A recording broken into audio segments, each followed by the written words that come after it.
5, 4, 3, 2, 1, 0.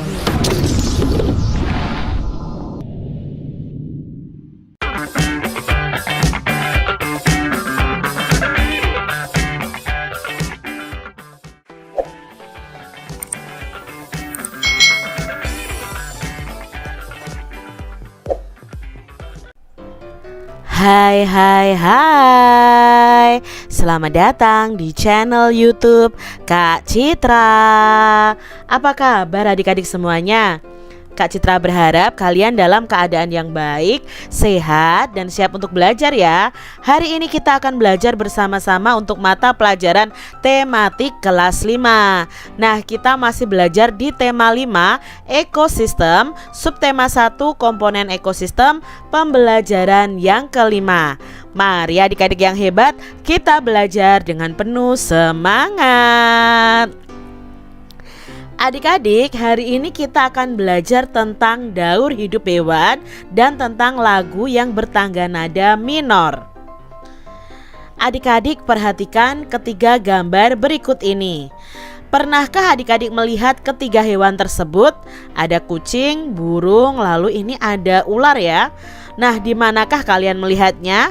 Bagaimana nih perasaan kalian ketika melihat ketiga hewan tersebut?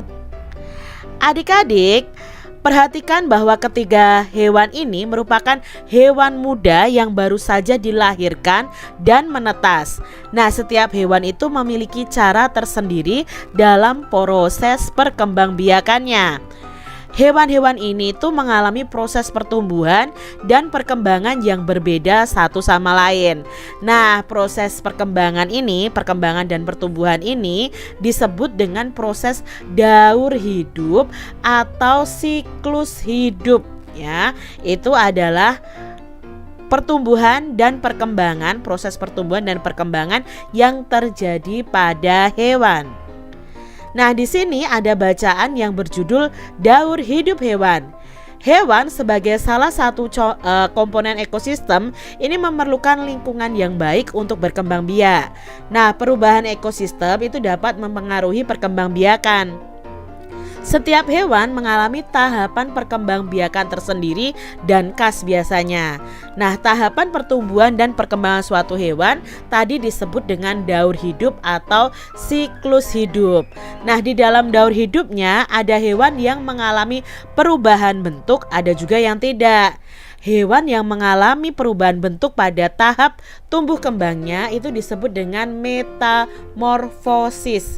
Jadi metamorfosis ini hewan yang mengalami perubahan bentuk pada tahap tumbuh kembangnya. Lalu hewan apa sajakah yang mengalami metamorfosis dan yang tidak mengalami metamorfosis? Nah, berdasarkan perubahan bentuknya, metamorfosis sendiri dibagi menjadi dua, yaitu metamorfosis sempurna dan metamorfosis yang tidak sempurna. Sekarang kita akan belajar tentang metamorfosis sempurna.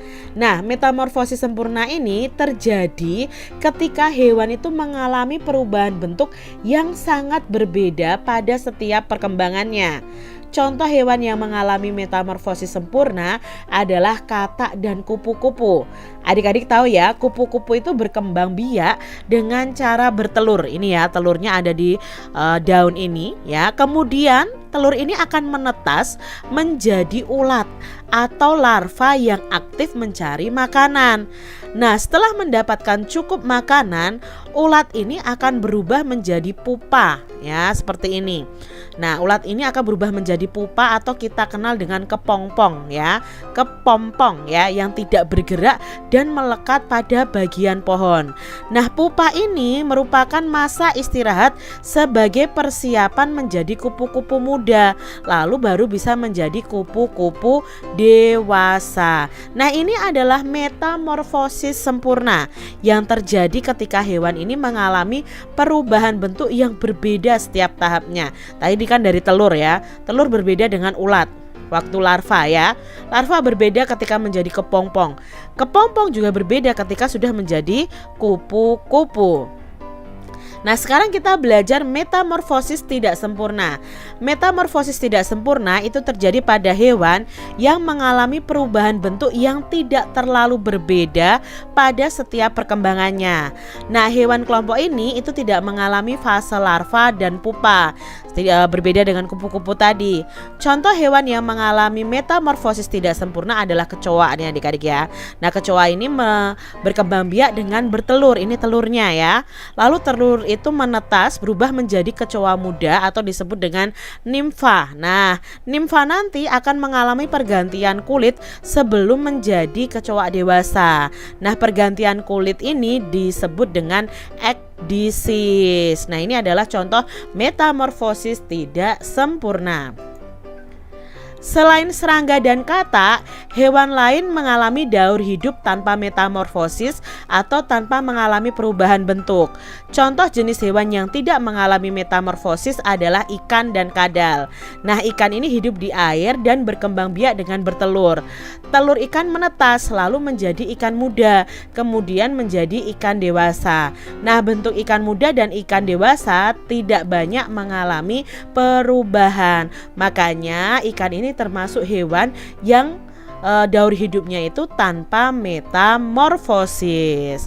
Lalu ada kadal. Nah, setelah bertelur kadal ya, telur kadal itu akan menetas dan muncullah kadal muda. Seiring dengan waktu, kadal muda akan tumbuh dan berkembang menjadi kadal dewasa yang siap bertelur kembali setelah melakukan perkawinan dengan kadal dewasa lainnya. Ini juga daur hidup tanpa metamorfosis. Nah, adik-adik yang hebat, berdasarkan bacaan tadi, kalian bisa menemukan pikiran utama dari setiap paragraf dan informasi penting nih dari setiap paragraf. Nah, kita akan membuat peta pikiran berdasarkan bacaan tadi. Nah, untuk membuat peta pikiran, kita sebaiknya menentukan dulu nih pikiran utama pada setiap cabang dari judul bacaan. Nah, dari setiap cabang pikiran utama, kita akan menuliskan informasi-informasi pentingnya. Jika cabang informasi memiliki informasi yang berkaitan dengannya, kalian bisa tambahkan cabang lagi, lalu menuliskan informasinya. Nah, contohnya seperti ini adik-adik ya, peta pikiran itu. Nah, daur hidup hewan tadi kan dibagi menjadi dua ya, dengan metamorfosis dan tanpa metamorfosis. Lalu dengan metamorfosis itu dibagi dua lagi, yaitu metamorfosis sempurna dan metamorfosis tidak sempurna.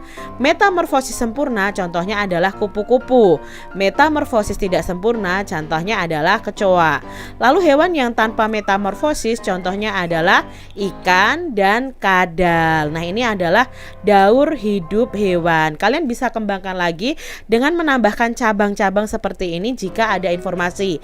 Misalnya kalau daur hidup kupu-kupu, kalian tambahkan cabang lagi, kalian jelaskan dari telur lalu menjadi ulat, menjadi kepompong, lalu menjadi kupu-kupu muda, lalu kupu-kupu dewasa. Kalian bisa jelaskan di bawahnya.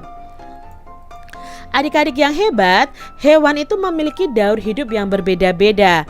Kebanyakan serangga itu mengalami metamorfosis pada daur hidupnya. Hewan lain ada yang mengalami metamorfosis tidak sempurna dan ada yang tidak mengalami metamorfosis.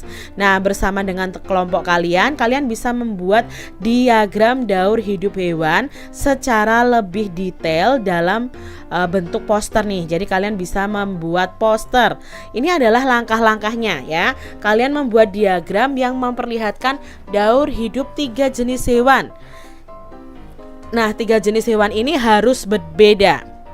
Ya, ketiga hewan yang kamu pilih itu hendaknya dalam golongan hewan yang mengalami metamorfosis sempurna, tidak sempurna, dan tidak mengalami metamorfosis.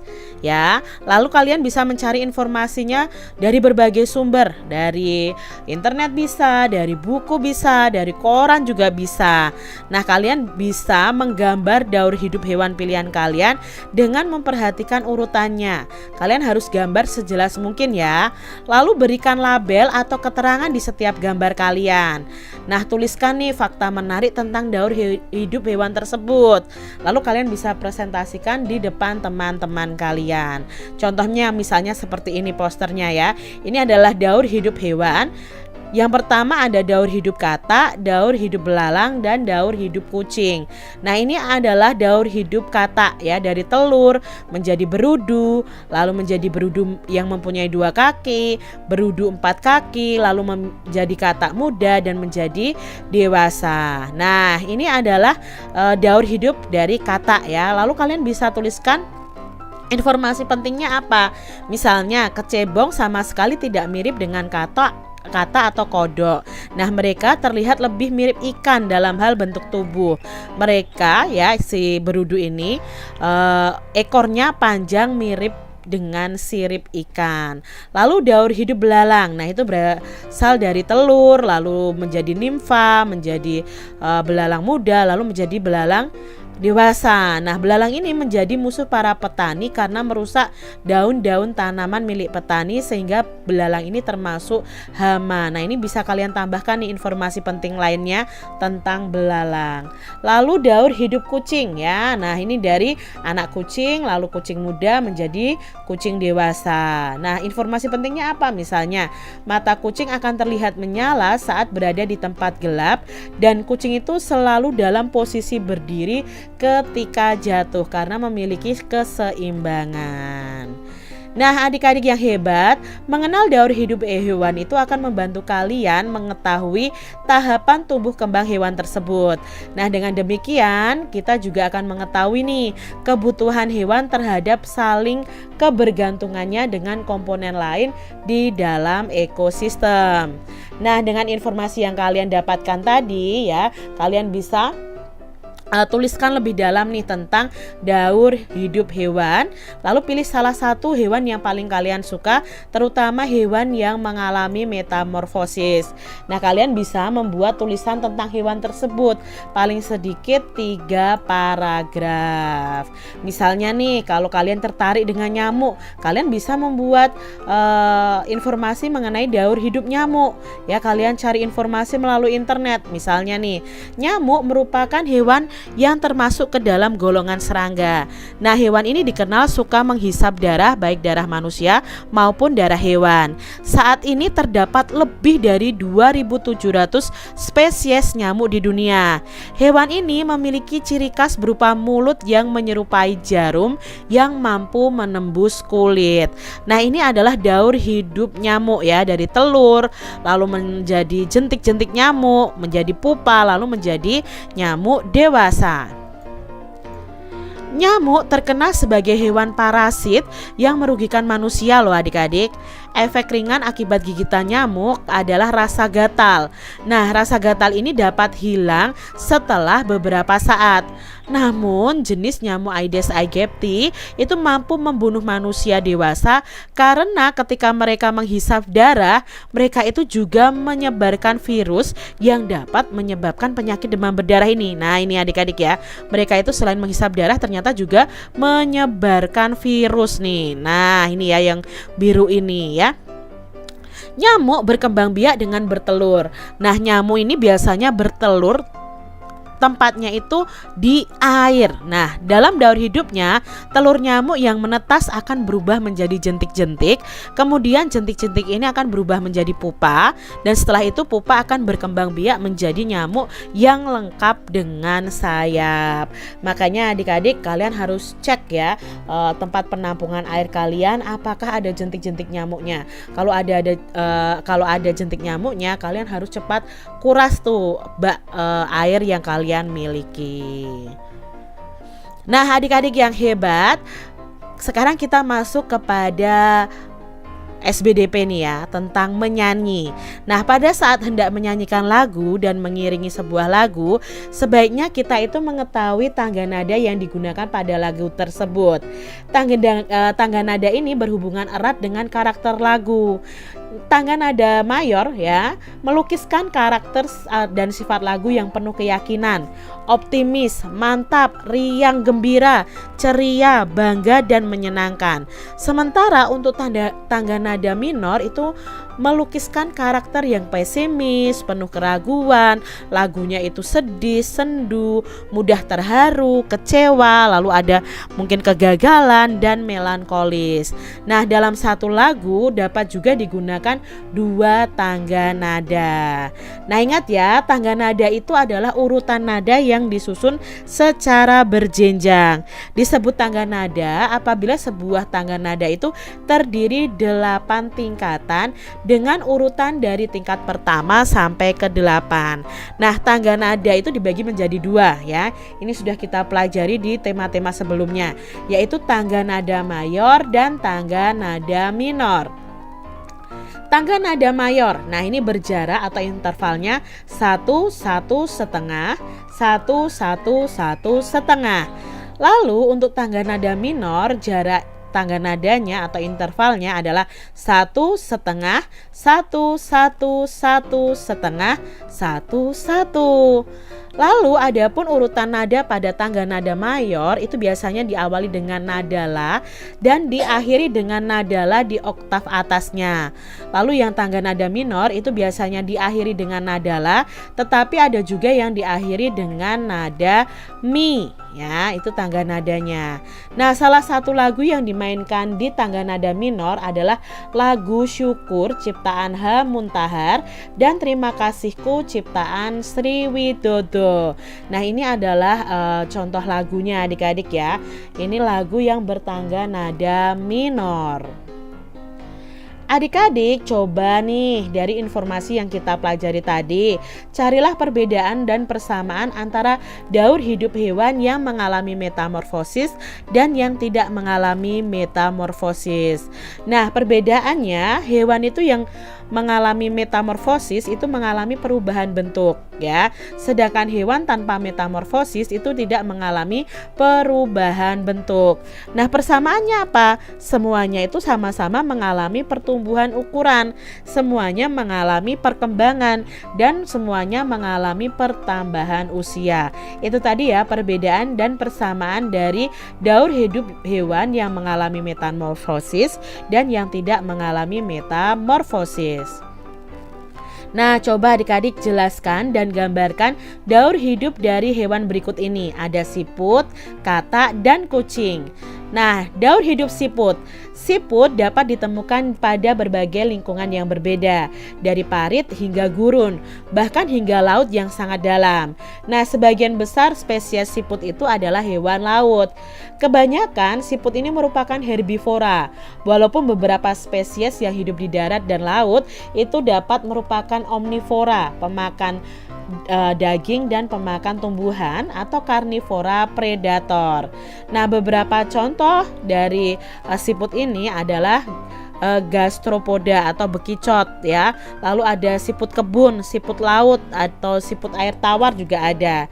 Tahapan daur hidup siput antara lain dari telur, lalu siput kecil dan menjadi siput dewasa. Berikutnya adalah metamorfosis pada katak. Katak adalah hewan amfibi, hewan yang bisa hidup di dua alam, di darat dan di air. Nah, dalam siklus hidupnya katak ini mengalami perubahan dari yang awalnya hanya bisa hidup di air, kemudian bisa hidup di dua tempat. Metamorfosis sempurna pada katak itu dimulai dari telur, lalu menjadi kecebong atau berudu, lalu menjadi katak muda, yang kemudian menjadi katak dewasa. Nah, ini adalah fase-fase dari metamorfosis pada katak. Lalu daur hidup kucing. Nah, banyak hewan dalam daur hidupnya itu tidak mengalami metamorfosis. Salah satunya adalah daur hidup kucing. Kucing betina akan melahirkan anak kucing. Kemudian anak kucing akan tumbuh menjadi kucing dewasa, dan kucing dewasa yang betina akan melahirkan anak kucing kembali. Nah, itu tadi adik-adik pembahasan kita di tema 5, subtema 1 pembelajaran yang kelima. Semoga video pembelajaran ini bermanfaat ya untuk adik-adik semuanya, dan sampai jumpa lagi di video pembelajaran Kak Citra selanjutnya. Tuhan memberkati. Jangan lupa tekan tombol subscribe, lalu tekan loncengnya, tekan juga tombol like, lalu share ke media sosial kalian. Jangan lupa untuk ikuti media sosial Kak Citra. Terima kasih.